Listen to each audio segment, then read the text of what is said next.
교독하겠습니다. 베드로전서 4장 1절에서 11절에 있는 말씀입니다. 제가 먼저 읽겠습니다. 그리스도께서 이미 육체의 고난을 받으셨으니 너희도 같은 마음으로 갑옷을 삼으라. 이는 육체의 고난을 받은 자는 죄를 그쳤음이니.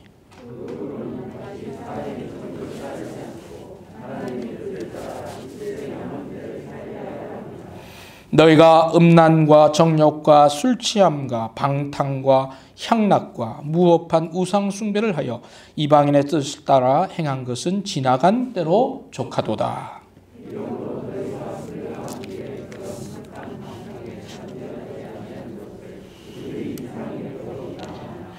그들이 산 자와 죽은 자를 심판하기로 예비하신 이에게 사실대로 구하리라.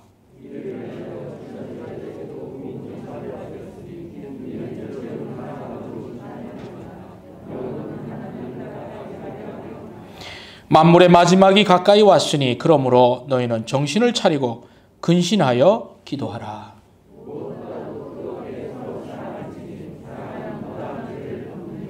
서로 대접하기를 원망 없이 하고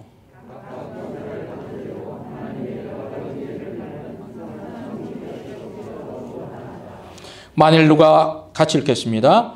만일 누가 말하려면 하나님의 말씀을 하는 것 같이 하고 누가 봉사하려면 하나님이 공급하시는 힘으로 하는 것 같이 하라. 이는 범사에 예수 그리스도로 말미암아 하나님이 영광을 받으시게 하려 함이니 그에게 영광과 권능이 세세에 무궁하도록 있느니라. 아멘. 오늘 신년 첫 주일 예배 드리고 있습니다. 하나님께서 우리에게 새 날을 주셨습니다. 새로운 한 해 2022년을 선물로 주셨습니다. 올 한 해 여러분이 이루고 싶은 바람이 있다면 어떤 것들이 있습니까? 하나님께서 도와주셔서 이루길 원하는 기도 제목이 있다면 그것은 무엇입니까? 작년 송구 영신 예배 때도 우리가 나누었습니다만 하나님께 우리가 드렸던 많은 기도의 제목들이 이루어졌습니다. 기도부에서 또 목요 기도팀에서 기도했던 기도 제목들이 하나님께서 이루어 주신 것을 우리는 들었습니다. 성도 여러분, 우리가 주님께 기도할 때 주님이 응답해 주시는 줄 믿습니다. 우리는 기도로 나아가야 합니다. 올 한 해도 여러분 기도의 자리로 나아가신 여러분들 되시길 바랍니다. 기도 제목을 적으시고 생길 때마다 적으시고 또 그것으로 하나님께 나아가면 하나님께서 반드시 이루어 주십니다. 저는 올해 무엇보다 움츠린 모든 하나님의 백성들이 믿음 그리고 영성이 회복되는 해가 되기를 소원합니다. 그리고 신앙의 도약과 진보가 있는 한 해가 되기를 바랍니다. 회복 그리고 진보가 있는 한 해가 되기를 소원합니다. 그럴 때 우리에게는 기쁨과 감사가 넘쳐날 것이고 하나님께는 영광이 되는 한 해가 될 것입니다. 주님이 주시는 복을 누리고 받는 우리 성도님들 되시기를 바랍니다. 다시 한번 여러분 새해 복 많이 받으시길 바랍니다. 하나님이 복을 많이 준비하셨습니다. 여러분 그 복을 받으시는 한 해 되시기를 바랍니다. 2022년이 이런 축복의 해가 되기 위해서는 우리의 마음에서부터 다짐과 결심이 있어야 할 것입니다. 사람의 마음을 다른 사람이 변화시킬 수 없습니다. 사람은 그 자신만이 자신의 마음을 바꿀 수 있습니다. 다른 사람은 자극을 줄 수 있지만 깨닫고 바꾸겠다는 결심은 본인만이 가능한 것입니다. 여러분 그런 결심이 여러분 안에서 생겨나기를 바랍니다. 그리고 그렇게 결심하는 분에게 성령께서 도와주실 것입니다. 오늘 이 예배가 여러분 내면에서 내가 이제 하나님이 원하는 바대로 적극적으로 그리고 의지적으로 동의할 뿐 아니라 내가 그렇게 살겠다라고 하는 그런 다짐이 있는 예배 되기를 바랍니다. 오늘 본문을 통해서 하나님의 뜻을 따라 사는 2022년 이런 제목으로 말씀을 나누겠습니다. 우리 제목 같이 한번 읽겠습니다. 하나님의 뜻을 따라 사는 2022년. 우리 옆에 분에게 서로 확인합시다. 같이 시작하면 옆에 분하고도 얘기해 주세요. 시작. 2022년 맞죠? 하나님의 뜻을 따라 살아가는 2022년입니다. 오늘 본문 말씀에 보면 베드로 사도가 이 환난을 겪는 성도들을 격려하고 있는 말씀입니다. 초대교회 성도들이 어떻게 살았는지, 그리고 베드로 사도는 어떻게 권면하고 있는지 좀 살펴보기를 원합니다. 뒤에 온풍기 좀 하나는 꺼주셔도 좋겠습니다. 왜냐하면 너무 따뜻하면 이게 수면 상태가 되는 분들이 좀 있거든요. 좋습니다. 자, 베드로 사도가 말하는 어떻게 살 것인가, 또 어떻게 살아야 할 것인가, 그 권면의 말씀이 무엇인가 오늘 말씀을 한번 함께 나누도록 하겠습니다.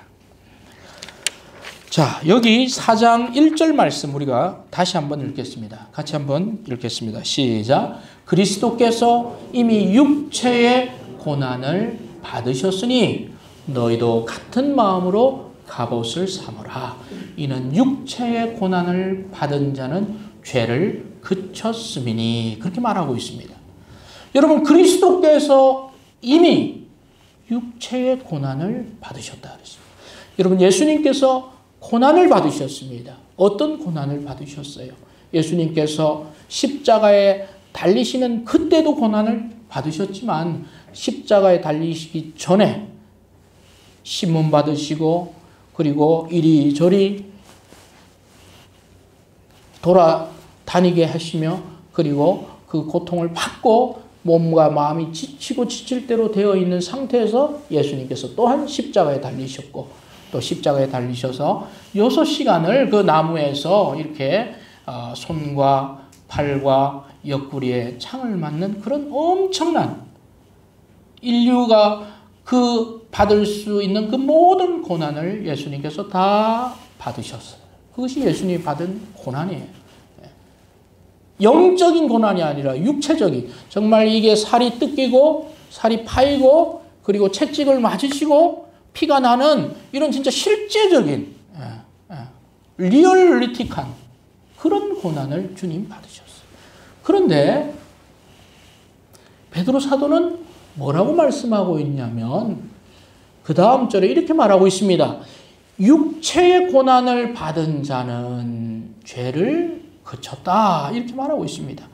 이 육체의 고난을 받은 사람은 바로 예수님을 의미하기도 하고 그리고 이 육체의 고난을 예수님이 받으셨듯이 너희들도 예수 믿는 이유로 인해서 이 로마의 황제와 지금 이 불법적인 이 교회와 신앙생활을 하는 너희를 힘들게 하는 그 모든 고난 가운데서 고난을 받는 너희들도 이미 죄는 그친 사람이다. 이런 얘기를 하고 있는 것입니다.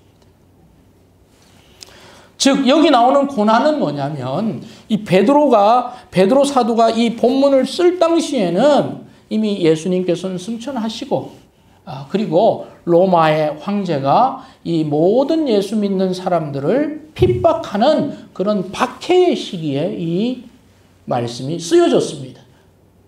그래서 성도들은 신앙생활하는 그리스도인이라는 이유로 바로 육체의 고난으로 들어가게 된 것입니다.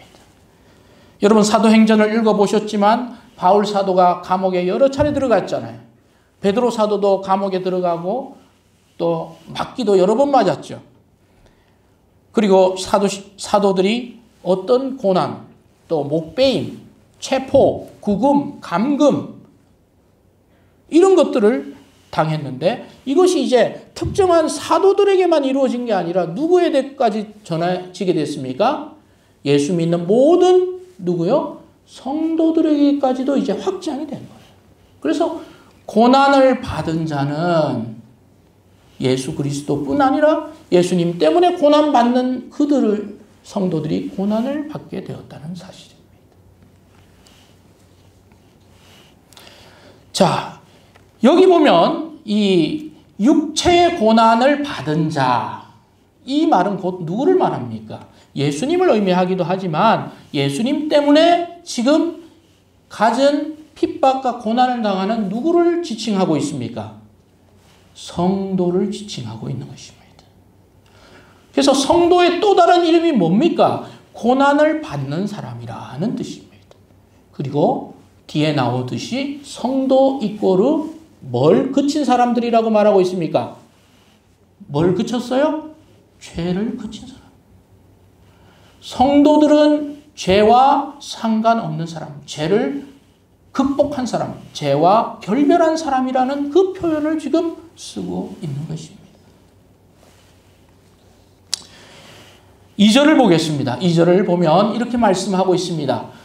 같이 읽읍시다. 시작. 그 후로는 다시 사람의 정욕을 따르지 않고 하나님의 뜻을 따라 육체의 남은 때를 살게 하려 함이라. 그렇기 때문에 지금 성도들에게 그런 성도들이 받는 그런 고난을 받는다라는 얘기를 하고 있는 것입니다. 성도들은 어떻게 사는 사람입니까? 여기 보니까 누구를 따르지 않고요? 사람의 정욕을 따르지 않는 거예요. 성도는 사람의 정욕을 따르지 않고 누구의 뜻을 따라 사는 사람입니까? 하나님의 뜻을 따라서. 사람들이 두 가지 삶의 방식이 있죠. 자신의 정욕대로 사는 사람이 있어요.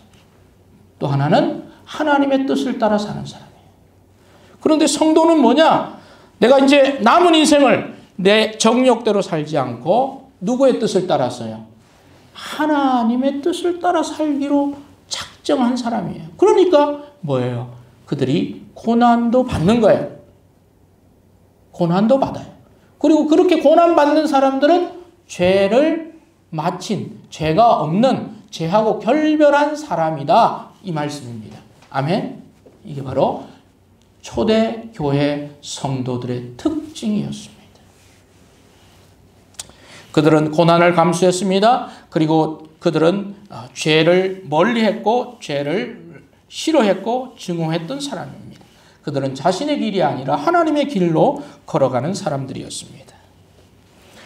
자, 그렇다면 이렇게 초대교회 성도들이 있었고 1세기 그리고 오늘 21세기 그로부터 2000년이 지난 오늘 이 시대의 성도들이 있습니다. 어떤 공통분모와 어떤 차이점을 가지고 있을까요? 공통점은 1세기의 성도들이 하나님을 믿었고 예수 그리스도를 믿었다는 사실입니다. 그리고 오늘 우리도 하나님을 믿고 예수 그리스도를 동일한 구세주로 믿는 줄로 믿습니다. 동일합니다. 예. 그들도 성도였습니다. 그리고 우리도 성도였습니다. 그들은 하나님의 뜻대로 살기로 작정했던 것입니다. 그리고 우리도 하나님의 뜻대로 살기로 작정해야 할 줄로 믿습니다. 이것이 바로 이것은 동일해야만 되는 것입니다. 그렇게 해야만 되는 것입니다. 그런데 차이점도 있습니다. 어떤 차이점이 있습니까? 오늘날은 내가 기독교, 내가 예수 그리스도를 믿는다고 해서 베드로 사도 당시의 성도들처럼 고난은 육체적인 고난을 받지는 않습니다. 여러분을 체포하고 감금하고 그런 폭압적인 시대는 아니에요. 우리나라는 정치적 그리고 종교적인 자유가 있는 나라입니다. 할렐루야. 이게 없으면 우리는 다 잡혀가야 돼요. 예. 우리는 지금 이렇게 예배드릴 수가 없어요. 공개적으로. 예배드릴 수 없는 상황. 그러나 우리는 이제 자유로운 나라에서 살고 있기 때문에 가능한 거예요. 차이점입니다. 최소한 공식적으로는 우리가 신앙인이라고 핍박이나 고난을 받지 않죠. 물론 비공식적으로 어떤 우리가 이 시간 쓰는 것, 에너지, 물질 이런 것들로 인해서 우리는 기꺼이 손해는 감수하지만 공식적으로 탄압을 받지는 않습니다. 이것이 차이점이죠. 자, 그렇다면 우리는 초대교회 성도들처럼 고난은 받지 않습니다만 우리도 죄에서는 멀어진 사람들이 되어야 하는 것입니다. 그것은 동일해야만 합니다. 죄를 멈춘 사람들이 되어야만 합니다. 그리고 자신의 뜻대로 사는 사람이 아니라 하나님의 뜻대로 살아야 한다는 데는 이견이 없는 줄로 믿습니다. 아멘? 우리 그렇게 살아야죠. 그리스도인인데. 그러면 초대교회 성도들은 예수님을 모를 때 어떻게 살았을까요? 그들은 정욕대로 살았다고 성경은 말하고 있습니다. 3절 같이 보겠습니다. 같이 읽겠습니다. 시작. 너희가 음란과 정욕과 술취함과 방탕과 향락과 무법한 우상 숭배를 하며 이방인의 뜻을 따라 행한 것은 지나간 때로 족하도다. 아멘. 그들도 그리스도인이 되기 전에는 어떻게 살았어요? 그들 음란하게 살았어요. 그냥 그것이 그런 줄 모르고 그냥 산 거예요. 정욕대로 살았어요. 술 취했습니다. 방탕했어요. 향락, 우상숭배 그렇게 산 거예요. 그렇게 사는 삶이 어떤 삶이에요? 이방인의 뜻. 하나님 안에 있는 백성이 아닌 하나님을 벗어난 사람들이 사는 방식이에요. 지금도 그렇게 사는 사람들이 많이 있죠? 얼마나 많이 있어요. 뭐 우리나라에서 비근한 예로 리얼도를 수입하면 어떤 것은 통과되고 심의가 되고 안 되는 지금 그런 지경에 있어요. 지금 그런 음란한 삶을 사는 사람들이 이제는 그냥 음란이라고도 말하지 않아요. 그냥 하나의 취향이라고 말하는 그런 시대에 우리가 살고 있어요. 정욕, 술 취함, 술 취해서 이루어지는 사고가 얼마나 많습니까? 술로 인해서 사람들이 얼마나 많이 죽습니까? 술로 인해서 2차 사고, 술로 인해서 음주운전, 대부분 많은 경우가 술과 연관되어 있어요. 사건, 사고가 주로 어디서 많이 일어나요? 술집에서 많이 일어납니다. 여러분들 눈을 휘둥그려 잘 모르시는데 그렇습니다. 좋은 일이 술집에서 일어나겠어요? 그 안에서 사람의 정신을 빼고 술 기운으로 살게 하는 거기서 일어나요. 가정의 불화, 술 때문에 일어나는 경우가 많이 있어요. 그리고 우상 숭배. 그들도 그렇게 살았어요. 그래서 베드로 사도가 뭐라고 합니까? 이제 그만하면 됐다는 거예요. 지나간 대로 뭐하다고요? 족하다. 할렐루야. 여러분 지나간 때가 족한 줄로 믿읍시다. 뭘 더 하려고 합니까? 이제 거기서 멈춰야지. 지나간 때가 족해요. 목사님 저는 그런 때는 한 번도 없었던 것 같은데요. 모태신앙인데 할렐루야예요. 그렇죠? 굳이 경험 안 할 건 안 해도 되는 거예요. 우리 할 필요가 없는 거예요. 지나간 대로 족하다. 너희들은 지금은 이제 그렇게 살지 않는다. 자, 그런 삶은 어떤 삶입니까? 4절에 보면 이렇게 말합니다. 시작. 이러므로 너희가 그들과 함께 그런 극한 방탕에 다름질하지 아니한 것을 그들이 이상히 여겨 비방하나 그랬어요. 그런 삶은 어떤 삶이라고 말하고 있어요? 어떤 방탕? 좀 크게 좀 얘기하세요. 어떤 방탕이에요? 극한 방탕이에요. 몇 년 전에 극한 직업이라고 하는 영화가 나왔는데 극한 방탕. 그냥 방탕이 아니야. 그냥 아주 극한 방탕에 빠져 있었던 사람들이 예수 믿고 이제 이 죄를 그친 줄로 믿습니다. 그럼 극한 방탕은 괜찮고 마일드한 방탕은 허용되나요? 아니에요. 방탕 자체. 이방인대로 사는 그 삶은 우리가 성도라면 멈추어야 되는 거예요. 그것을 성경은 우리에게 말하고 있는 것입니다.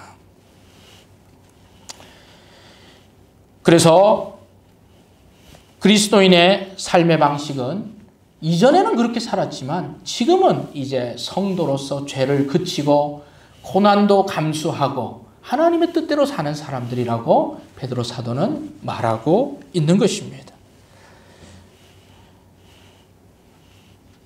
제가 인터뷰 기사를 한번 보니까 마약 전과 구범을 지냈던 분이 있더라고요. 17살 때부터 그 서울역 근처에 살면서 이 마약을 이렇게 하면서 50 넘어가면서까지 이 마약을 끊지 못한 마약 9범인지 13범인지 죄송합니다. 정확치는 않아요.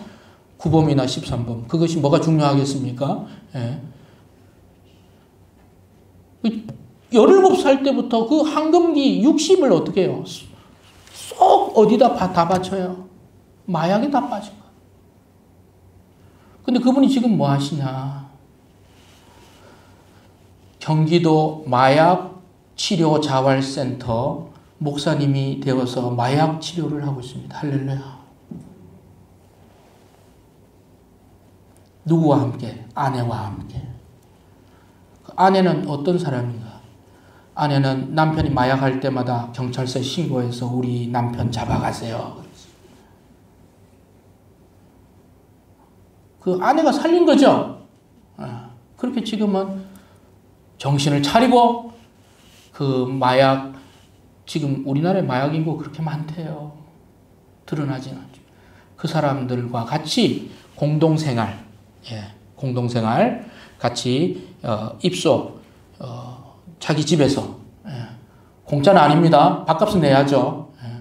한 달에 35만 원 이렇게 받고 회복하려고 하는 사람 같이 지금 4명이서 지금도 생활하고 있고 또 10명은 이미 회복했고 그렇게 생활해요.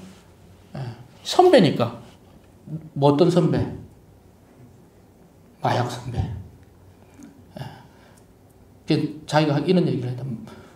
사람 때문에 나도 마약을 했지만 마약을 끊는 것도 사람이 도와줘야 가능하다. 그래서 이제 도와주고 있더라고요. 이제 지나간 때가 족하겠죠? 그 사람 이제는 목회자까지 됐는데 이제 다른 사람을 도와주는 과거와 현재가 확연히 달라진 사람. 그런 과거가 있었습니다. 여러분, 우리 그리스도인, 우리의 삶의 방식은 무엇이 되어야 합니까? 그리스도인들로서 몇 가지 삶의 방식을 가지고 있는 사람들이 있습니다. 내가 그리스도인이라고 고백합니다. 그러면서 그 사람들은 하나님의 뜻대로 삽니다. 그리고 고난도 기꺼이 감수하는 사람이 있어요. 이것은 1번이에요. 내가 그리스도인입니다.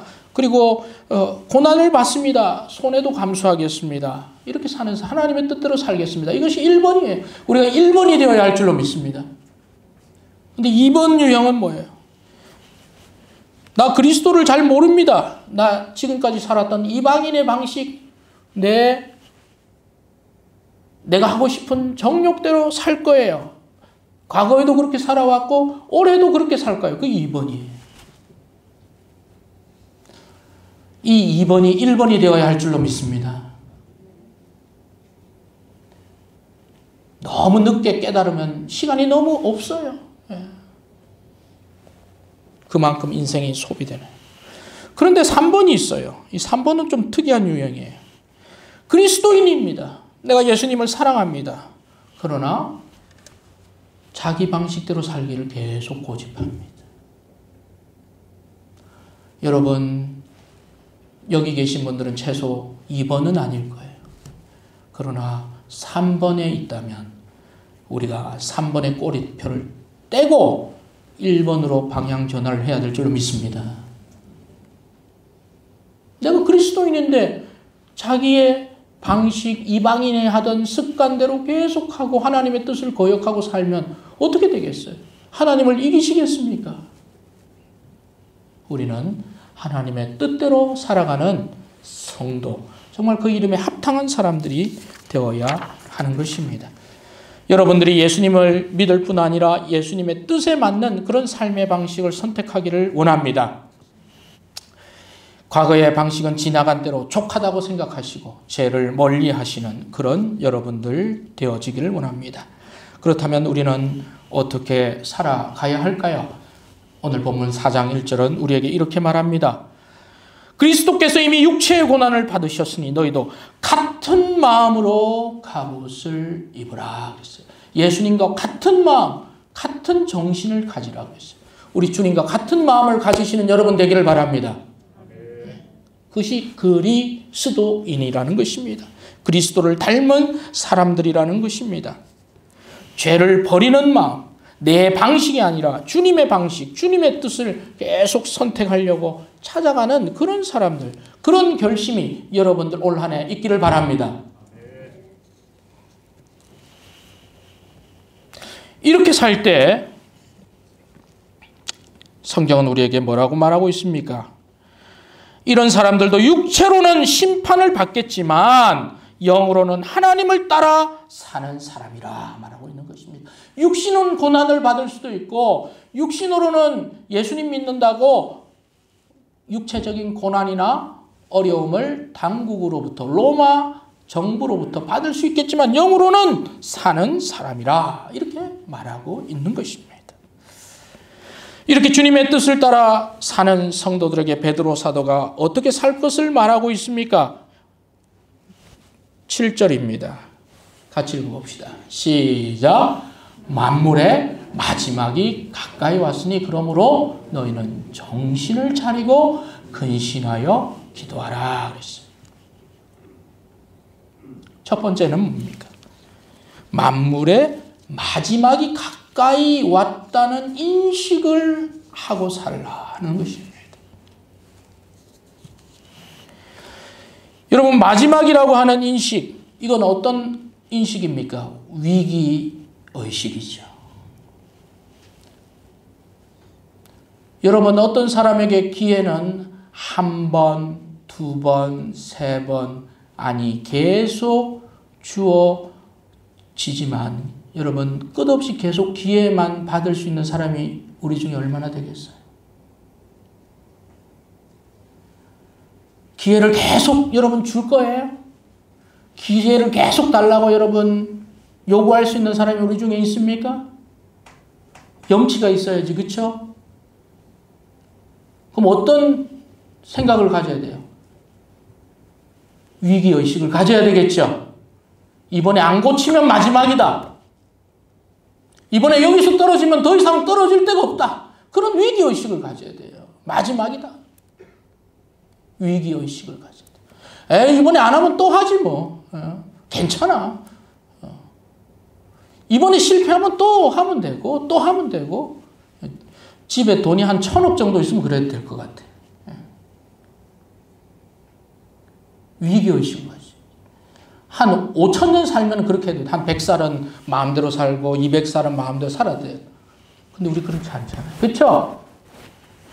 시간이 제한되어 있고 재정이 제한되어 있으니까 실패하면 안 된다. 마지막이다. 이런 위기의식을 가져요. 두 번 사는 게 아니잖아요. 고난이 올 것이다라고 하는 준비, 경종, 준비 태세를 하고 살아야 돼요. 그것이 베드로 사도가 그 고난을 당할 성도들, 당하고 있는 성도들에게 준 첫 번째 메시지예요. 예수님도 이렇게 말씀하셨어요. 마태복음 10장 16절 18절에서 예수님이 떠나가시기 전에 제자들을 앉혀놓고 보라 내가 너희를 보냄이 양을 이리 가운데 보낸가 같도다. 그러므로 너희는 뱀같이 지혜롭고 비둘기같이 순결하라. 사람들을 조심해라. 그들이 너희를 공회에 넘겨주겠고 그들의 회당에서 채찍질하리라. 너희가 나로 말미암아 총독들과 임금들 앞에 끌려가리니 이는 그들과 이방인들에게 증거가 되게 하려 합니다. 그랬어요. 앞으로 이런 환난이 너희들에게 올 것이다. 그러니까 뭐 하라는 거예요? 마지막이 될 수 있구나. 위기의식을 가져야 되겠죠. 베드로를 포함한 사도들과 초대교회 성도들이 그런 위기의식을 가져요. 위기의식이 없으면 이게 뭔 일이고 그럴 거 아니에요. 그렇죠? 근데 위기의식이 있으면 올 게 왔다. 위기의식. 두 번째는 어떤 제안을 하고 있습니까? 만물의 마지막이 가까이 왔으니 그러므로 무엇을 차리고요? 7절 정신을 차리고. 따라합시다. 정신을 차리고. 정신을 차리고. 자, 우리 옆에 분들에게 우리 축복입니다. 정신을 차립시다. 정신을 차립시다. 정신 차려야 돼요. 예. 즉 고개가 15도 내려가는 분들은 저하고 눈을 맞춰야 됩니다. 자, 정신을 만물의 마지막에 왔으니까 뭘 차려요? 정신 차려야 돼요. 우리 옛날 속담에 이런 얘기가 있어요. 호랑이에게 물려가도 뭐예요? 정신만 차리면 산다. 진짜입니까?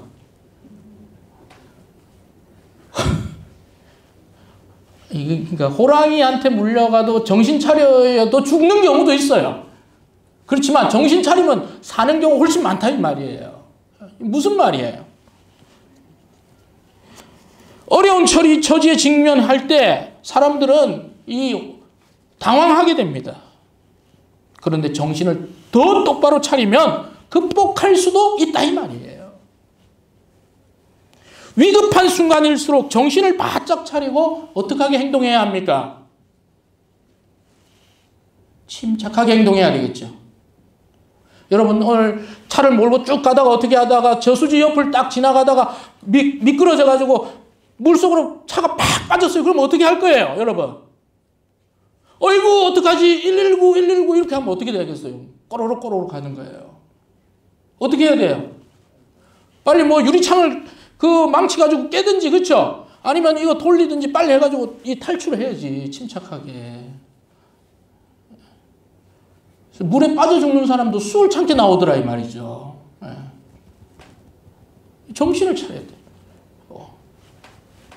시뮬레이션을 해야죠. 내가 물에 빠지면 어떻게 나올 거다, 뭐 이런 거. 물에 쑥 깊이 빠지면 안 되니까 빠지기 전에 이렇게. 그럴 때는 이제 저수지나 물 바닷가나 이렇게 또 차량 운행할 때는 가능하면 뭐예요?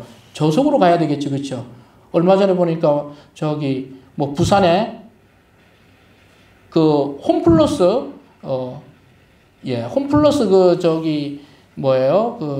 쇼핑센터에 주차장에 그냥 뚫고 이렇게 한 분이 이렇게 돌아가셨더만요. 70대 운전자라고. 어떻게 그런 일이 벌어졌는지 모르겠어요. 정신을 차려. 정신만 차리면 되는 게 아니고 여기서 정신을 차리고 뭐 하라는 거예요? 기도하는 거예요. 그래서 사람들이 정신을 못 차려요. 기도할 수가 있습니까? 없죠. 정신 차리고 기도해라. 그럼 위급한 순간일세 정신을 차려야 돼요. 어떤 정신을 차려요? 주님이 이런 말씀을 주셨어요. 마태복음 10장 28절에 몸은 죽여도 영혼은 능히 죽이지 못하는 자들 두려워하지 말고 오직 몸과 영혼을 능히 지옥에 멸하실 수 있는 일을 두려워하라. 아유, 두려워서 어떻게 해요? 나 막 정신을 못 차리는 사람들이 생겼을 거예요, 그때. 이 말씀을 기억하면 어때요? 두려움이 어떻게 되냐? 사라지는 거예요. 주님이 이런 말씀하셨고. 마태복음 10장 39절에 주님이 이런 말씀하셨어요. 자기 목숨을 얻는 자는 잃을 것이요 나를 위하여 자기 목숨을 잃는 자는 얻으리라. 이 말씀이 그런 맥락에서 나온 거예요. 초대교회 성도들, 너 목숨을 얻는 자는 잃을 것이다. 그러나 나를 위하여 목숨을 잃는 자는 또 얻는다. 그러니까 그런 것에 굴복하지 마라. 마태복음 10장 19절 20절에 너희를 넘겨줄 때 어떻게 또는 무엇을 말할까 염려하지 말라. 그때 너희에게 할 말을 주시니니 말하는 이는 너희가 아니라 너희 속에서 말씀하시는 이 곧 아버지 성령이니라. 사람들이 막 나를 잡으러 와요. 초대교회 베드로와 성도들을 막 잡으러 와요. 무슨 말을 할까 두려워하지 마라. 성령께서 말씀을 주시리라. 그래서 베드로전서 1장 13절에 뭐라고 말하고 있습니까? 마음의 허리를 동이고 근신하여 예수 그리스도께서 나타나실 때까지 너에게 주실 은혜를 온전히 바랄지어다. 그렇게 말합니다. 마음의 허리를 동이고. 그러면서 베드로 사도는 또한 하나 더 말하죠. 8절에서 4장 8절에서 뭐라고 말하고 있습니까? 무엇보다도 뜨겁게 서로 사랑해라. 그렇게 말하고 있습니다. 여러분, 위기의 순간이 되면, 핍박의 순간이 되면 사랑이 식어지고 사람들 서로 자기 살기에 급급할 수밖에 없어요. 더 사랑하라. 그리고 9절에 서로 원망하지 말고 그때일수록 더 대접해라. 서로에게.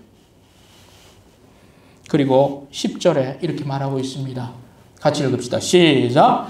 각각 은사를 받은 대로 하나님의 여러 가지 은혜를 맡은 선한 청지기 같이 서로 봉사하라. 위기에도 봉사하라. 그들이 잡으러 올 때까지도 봉사해라. 고난으로 받을 때까지도 우리는 섬기라. 이게 베드로 사도가 베드로 당시에 성도들에게 주신 권면이었습니다.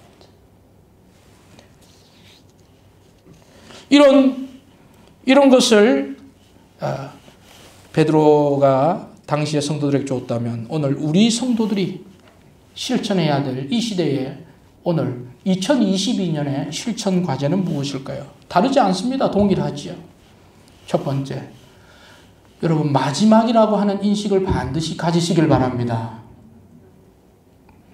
마지막이 지금 마지막 때다라고 하는 인식을 우리는 가져야 합니다. 말세에 나타날 여러 가지 징조들이 이미 성경에는 예언이 되어 있는데 이미 그것이 실현되고 있죠.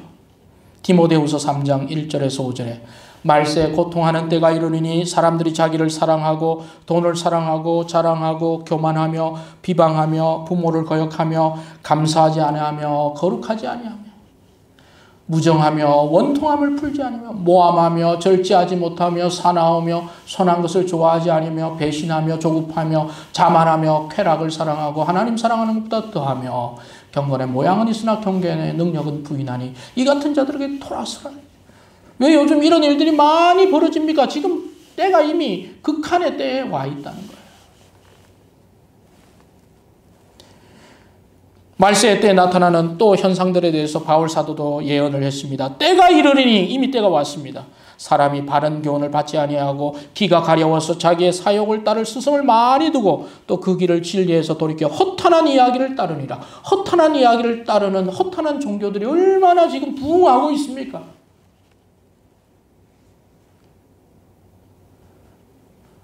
그 아무런 실체 없는 알맹이 없는 이야기에 귀를 대고 자기 재산을 바치고 모든 에너지를 바치는 그 사람들이 있다는 사실이 이미 말세가 이미 왔다는 것을 의미하고 있어요. 여러분 동의가 되십니까?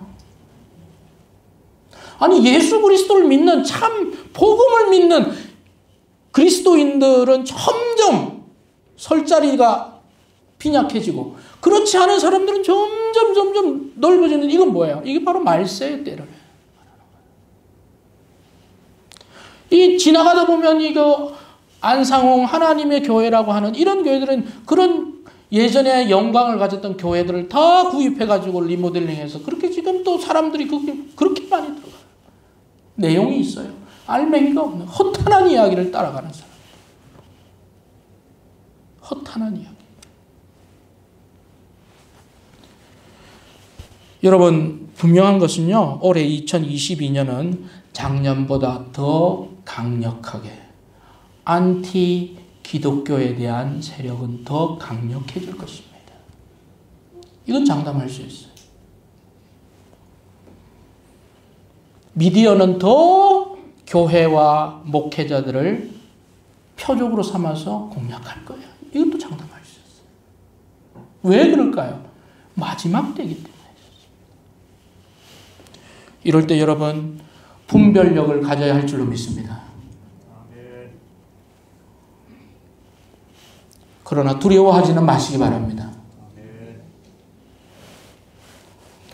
앞에 흐르는 강물이 있다. 큰 대세가 막 몰아친다는 것을 기억하면 준비할 수 있습니다. 그러나 큰 강물이 오는 줄도 모르고 배를 타고 가다가 떨어지는 폭포수가 있는지도 대비하지 못하면 그냥 떨어지는 거예요. 그러나 우리는 지금이 마지막이구나. 마지막의 때를 주님이 말씀하셨고 성경에서 말씀하셨고 지금 그런 때가 지금 임하고 있고 이 사회가 그렇게 하고 있고 이 교회와 기독교를 공격하고 있고 우리 신앙을 점점 설자를 좁아 만드는 것은 지금 하나님께서 말씀하신 바로 그때다라는 것을 인식해야 될 줄로 믿습니다. 여러분 사람들이 우리 교회 가자. 교회 가면 너무 좋아. 크리스마스에 캐롤이 막 울려 퍼지고 복음송이 막 울려 퍼지는 그런 분위기가 앞으로 안 와요. 크리스마스 날에도요. 예수님에 대한 이야기가 방송이 되지를 않습니다. 그런 때는 이제 없습니다. 오히려 못 가게 하고 안 가게 하고 가면 이상한 사람으로 취급하는 때가 앞으로 계속 될 거예요. 대비해야 될 줄로 믿습니다. 그 시류를 모르면 교회 갈 분위기도 안 나고 교회 요즘 좀 자꾸 사람들이 이런 얘기도 하고 방송에도 이런 당연한 거예요. 마지막에 대한 인식이 없으면 그렇게 돼요. 그러하기에 마지막에 대한 인식을 하시길 바랍니다. 2022년. 두 번째로 따라합시다. 정신을 차리고 기도합시다. 우리는 정신을 차려야 됩니다. 베드로전서 5장 8절에서 9절 뭐라고 말하고 있습니까? 근신하라 깨어라 너희 대적 마귀가 우는 사자같이 두루다니며 삼킬 자를 찾나니 너희는 믿음을 굳건하게 하여 그를 대적하라. 믿음을 어떻게 하라고요? 어떻게 하게요? 굳건하게. 굳건하지 않은 사람은 다 쓰러진다 이 말이에요. 코로나 때문에 교회 떠납니다. 떠났어요. 젊은이들이 떠납니다. 나이 든 사람들이 떠납니다. 왜? 믿음이 굳건하지. 뿌리가 없으면 그러는 거예요.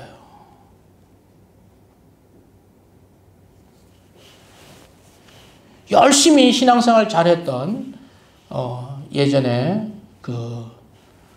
같이 교회 섬겼던 저보다 한 2살 아래긴 한데 서울에 직장 생활을 하고 있는데 전화 왔어요. 연말이라고.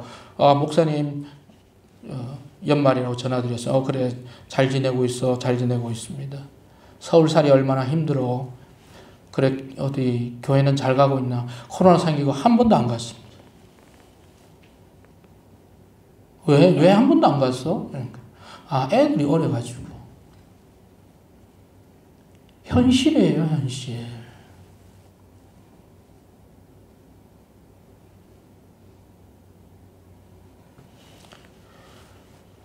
여러분, 애들이, 우리 교회는 어린애도 교회에 오는 줄로 믿습니다. 태아도 교회에 옵니다. 할렐루야. 하나님이 지켜주십니다.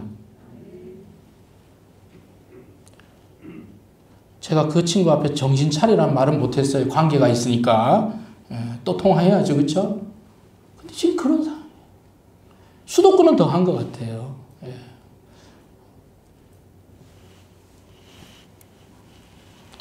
누가복음 21장 34절 36절에서 우리 주님이 이렇게 말씀하십니다. 같이 읽읍시다. 시작. 너희는 장차 올 이 모든 일을 능히 피하고 인자 앞에 서도록 항상 기도하며 깨어 있으라.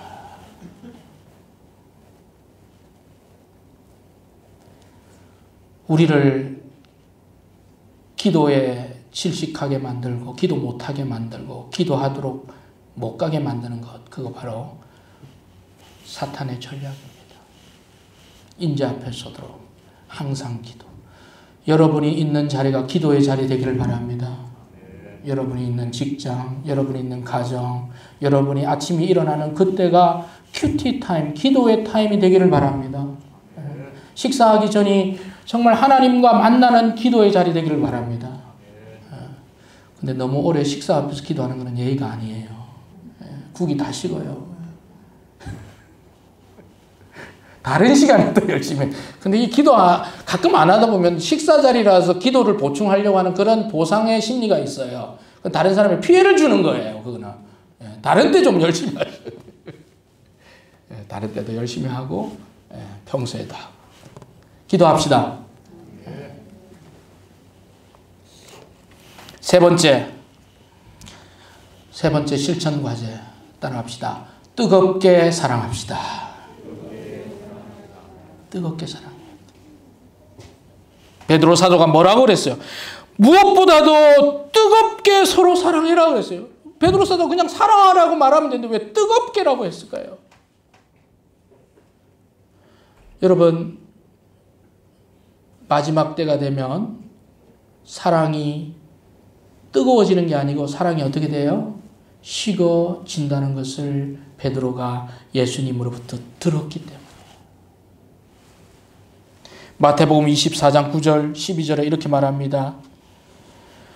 불법이 성함으로 많은 사람의 사랑이 식어지리라. 여러분, 사랑이 이전보다 좀 온도가 높아졌어요? 아니면 식어졌어요? 여러분 체감하시죠? 어떤 것 같습니까? 많이 식어졌죠? 그러나 우리 그리스도인들은 이 사랑을 쉽게 해서는 안 돼요. 뜨겁게 사랑하신 여러분 되기를 바랍니다. 상대가 좀 이상하죠. 저 사람 왜 저렇게 뜨겁지? 원래 그게 정상인데.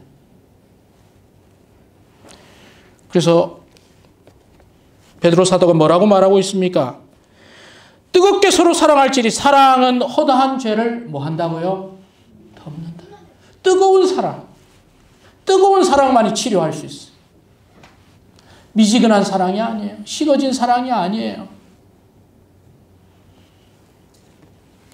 여러분, 서로 뜨겁게 사랑하신 여러분 되기를 바랍니다. 여러분, 가족 간에 더 뜨겁게 사랑하시기 바랍니다. 형제 간에, 자매 간에 뜨겁게 사랑해야 됩니다. 부모님과 자녀들 간에 더 뜨겁게 사랑해야 돼요. 성도들과 성도들 간에 더 뜨겁게 사랑하시기 바랍니다. 성도들, 목회자를 뜨겁게 사랑하시기를 원합니다. 요청드립니다. 우리 성도님들 충분히 뜨겁습니다만 뜨겁게 사랑해요. 교회를 여러분 뜨겁게 사랑하신 여러분 되기를 바랍니다. 거리를 두고 사랑하는 게 아니에요. 왜요? 교회가 주님의 몸이기 때문입니다. 아까 일어섰던 섬김하는 모든 성도들은 주님을 섬기는 사람들인 줄로 믿습니다.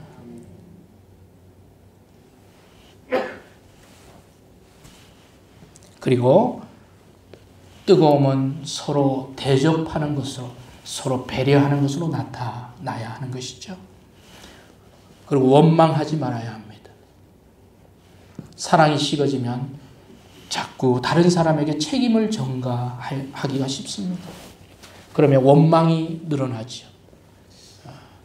그런데 뜨겁게 사랑하면 그런 것이 다 아무 문제거리가 되지 않더라는 것입니다. 마지막 네 번째, 여러분 받은 은사대로 섬기는 여러분 되기를 바랍니다.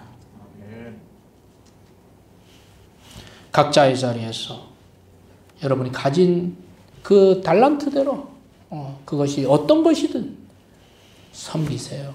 봉사하세요. 하세요. 그것이 축복입니다. 하시되 충성스럽게 하십시오. 신실하게 하십시오. 빼먹지 말고 하십시오. 먼저 하시는 그런 섬김이 있기를 바랍니다. 말씀 마무리 짓겠습니다. 우리 예수님을 믿는 우리는 하나님의 자녀이고 성도입니다. 여러분 하나님의 자녀이고 성도이면 아멘 하시기 바랍니다. 성도는 자기 욕심대로 자기 하고 싶은 대로 사는 게 아니라 그것은 지나간 때라 족한 줄로 믿읍시다. 이제는 방향을 전환하는 우리가 됩시다. 성도는 마지막 때임을 인식하며 근신하며 기도하며 사랑하며 맡은 자리에서 섬기는 사람입니다. 이런 성도의 삶을 살 때 우리 11절 뭐라고 말하고 있습니까? 하나님이 영광을 받으시고 그에게 영광과 권능이 세세 무궁하도록 있느니라. 아멘. 하나님이 영광을 받습니다. 하나님에 대한 그 영광은 세세 무궁하도록 있는 것입니다. 올해 2022년은 합당한 그리스도인으로 살아가고 하나님의 뜻대로 살려고 발버둥치며 그리고 오늘 말씀드렸던 이런 실천의 과제를 여러분 감당하시는 여러분 되기를 바랍니다. 기도하겠습니다.